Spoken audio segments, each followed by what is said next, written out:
I mean, those are the good old days when it was full service. Your fuel attendants had a white shirt and tie on. Those days are long gone, but it was cool that that was a part of his history, our history. But it sounds like you were a little bit too young to get involved in that grand opening.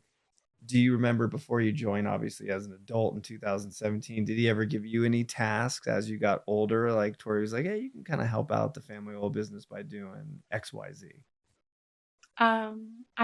Strong work ethic was always emphasized in our bringing up and in our, I would say, from Papa Jack, having strong work ethic. And so um, I would say, I don't know if it was like middle school or if it was high school, but one of the summers, I was in charge of punching slots and balancing slots. And that's when Carol was the office manager, and she'd been there for, I don't know, 30 years or something. But she handed me a stack of yellow envelopes, manila envelopes with the tie, Yeah. and then the grid on the back. And it was by store or by station. So, like 1 to 40. And then there'd be a balance next to it. And so you'd have to go through the envelope and go through the individual pockets and count and make sure it's balancing against the store.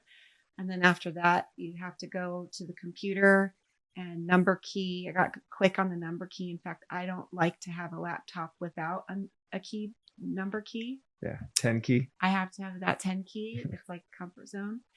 And we punch numbers and balance it in the AS 400, and that way every store was balanced. And so I do remember that, and it was such great experience. I also did that a summer, I think, in college, and so So you had a little bit of work that yeah, Grandpa put you to work to do, and that's some administrative roles and on the slot route part of the business because they had slot machines in the gas stations in Nevada, which is unique to Nevada, but it was a definitely a good chunk of business. yeah.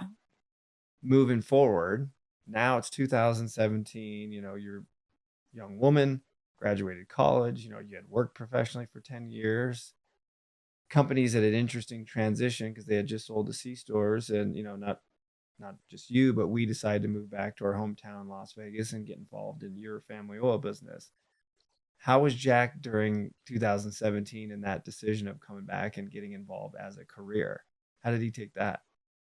Um, he was always supportive. I'll say that. A little skeptical as far as this plan that had developed with my mom Dana and Pat and you. And so there was this new plan of us moving back and getting involved in as third generation family business. And there was a lot of unknowns at the time that would make for a great 2.0 of this episode, Yeah. because since then, I mean, the obstacles and hurdles that we jumped were really fun to reflect on. But he was very supportive and intrigued, I would say, but looking at us, sizing us up, not in a way of what are you doing here, but like, do you know what you're doing? And then I think once he got to know us, and he kept trying to come into the office just to get time, until he couldn't come into the office anymore and he was having some health issues.